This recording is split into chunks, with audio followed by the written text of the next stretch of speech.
बच्चों, in this given question, the number of tetrahedral and octahedral holes in hexagonal primitive unit cell respectively. Number of tetrahedral और octahedral holes बताने हमें hexagonal primitive unit cell में.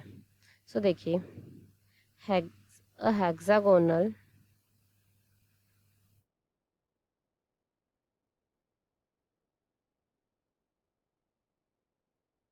primitive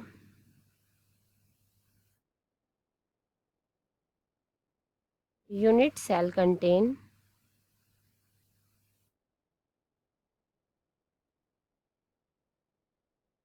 six atom in crystal structure.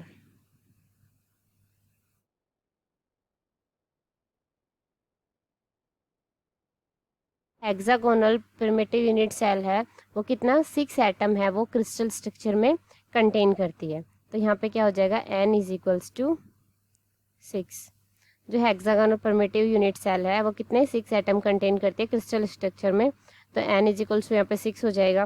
और हमें क्या पूछा है tetrahedral और ऑक्टाहेड्रल में. So the number of octahedral वो is the number of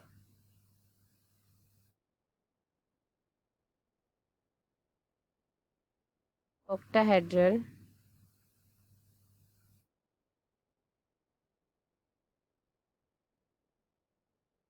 voids will be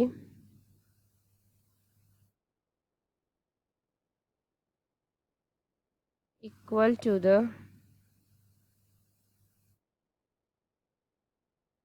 number of atoms in crystal structure.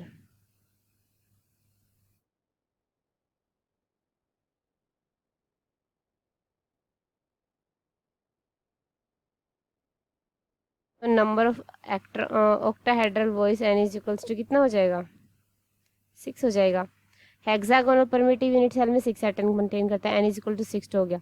Octahedral voids हैं वो किसके इक्वल करती हैं, जितने क्रिस्टल स्ट्रक्चर में हमारे क्या होंगे एटम्स है उतने ही एटम्स ऑक्टाहेड्रल वॉइड है वो कंटेन करती है. तो इसमें कितने हमारे 6 थे, तो ये भी कितने कंटेन करेगी, 6 एटम्स कंटेन करेगी. And number of tetrahedral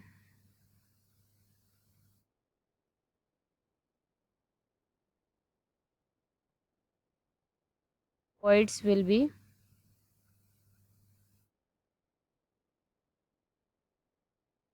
equals to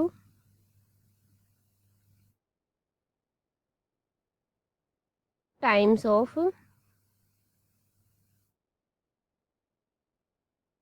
atom in crystal structure.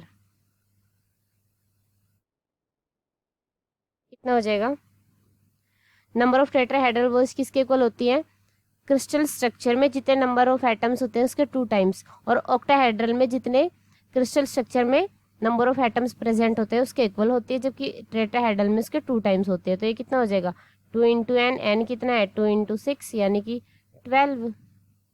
तो टेट्राहेड्रल वॉइड्स किसके इक्वल होंगी, 2 टाइम्स ऑफ क्रिस्टल स्ट्रक्चर. तो कितना हो जाएगा, 12 हो जाएगा. सो हमारा ऑप्शन कौन सा करेक्ट आ जाएगा इसमें, ऑप्शन नंबर डी. क्योंकि हमें क्या पूछा था, हमें पूछा था टेट्राहेड्रल में और ऑक्टाहेड्रल में. टेट्राहेड्रल में 12 हैं और ऑक्टाहेड्रल में कितने हैं, 6 हैं. So option number D is our correct answer. Thank you.